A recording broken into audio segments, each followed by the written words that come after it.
মঙলদৈত ২৫গৰাকী বৃদ্ধাই কৰিব নিজৰ চকুদান। মঙলদৈত জীৱনৰ অন্তিম দিনটোত নিজৰ চকুদান কৰিব ২৫গৰাকী বৃদ্ধা আইতাই। এই কথা ৰাজহুৱাভাৱে ব্যক্ত কৰে মঙলদৈস্থিত নিৰিবিলি বৃদ্ধাশ্ৰমৰ দুৰ্ভগীয়া আইতাসকলে। এই উদ্দেশ্যে মুকলি কৰা হয় নৱদৃষ্টি নামৰ এক আঁচনি। কালি মঙলদৈ জিলা পুথিভঁৰাল প্ৰেক্ষাগৃহত অনুষ্ঠিত হয় এখন সভা। অসম ৰাজ্যিক আইন প্ৰাধিকাৰী সেৱাৰ ব্যৱস্থাপনাত আৰু জিলা আইন সেৱা প্ৰাধিকাৰীৰ উদ্যোগত অনুষ্ঠিত হোৱা সভাত গুৱাহাটী উচ্চ ন্যায়ালয়ৰ মুখ্য ন্যায়াধীশ বিজয় বিষ্ণুৱে অসম ৰাজ্যিক আইন সেৱা প্ৰাধিকাৰীৰ কাৰ্যকাৰী ন্যায়াধীশ লাৰাংচু কুম জামিৰ আৰু দৰং জিলা পোৰ্টফলিঅ' ন্যায়াধীশ সঞ্জয় মেধি উপস্থিত থাকি নৱদৃষ্টি নামৰ আঁচনিখন শুভাৰম্ভ কৰে। চাওক এআইন লাইভৰ মঙলদৈৰ প্ৰতিনিধি মিৰ চাহিল ইৰফানৰ এক প্ৰতিবেদন। আইন সেৱা প্ৰাধিকৰণ তথা জিলা আইন সেৱা প্ৰাধিকৰণ দৰঙৰ সহযোগত আমি বহুকেইটা আঁচনি মুকলি কৰিছোঁ।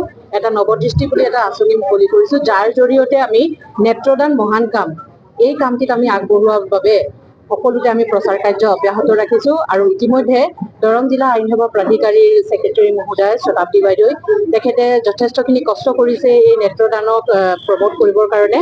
সেই মৰ্মে তেওঁলোকে নিৰিবিলি বৃদ্ধাশ্ৰমৰ যিসকল আমাৰ মৰমৰ ককা আইতা আছে সকলোকে নেত্ৰদান কৰিবলৈ তেওঁলোকক সক্ষম কৰোৱাইছে। তেওঁলোকে প্লেজ লৈছে যে তেওঁলোকে নেত্ৰদান কৰিব আৰু এই মহান কাৰ্যসূচী আমি সকলোতে প্ৰচাৰ কৰিম আৰু প্ৰত্যেকটো ডিষ্ট্ৰিক্টতে আমি এই আঁচনিখন আমি উন্মোচনী কৰিম। আৰু নেত্ৰদান মহান কাম সকলোৱে জানে, বহুতে জানে ন, সূৰ্যৰ পোহৰ দেখি নোপোৱা বহু মানুহ আছে, নেত্ৰবিহীন মানুহ বহুত আছে যিসকলে পোহৰেই দেখি পোৱা নাই জীৱনৰ। তেনে সকলো লোকসকলক আমি নেত্ৰদানৰ এই মহান কাৰ্যৰে উপকৃত কৰিবলৈ চেষ্টা কৰাৰ এটা আমাৰ প্ৰচেষ্টা এই আঁচনিৰ জৰিয়তে। শুভ সংবাদ, ৰাইজৰ আশীৰ্বাদত শীঘ্ৰে ছেটেলাইট চেনেললৈ ৰূপান্তৰ ঘটিব এআইএন লাইভ। মুক্ত কণ্ঠ আমাৰ লক্ষ্য।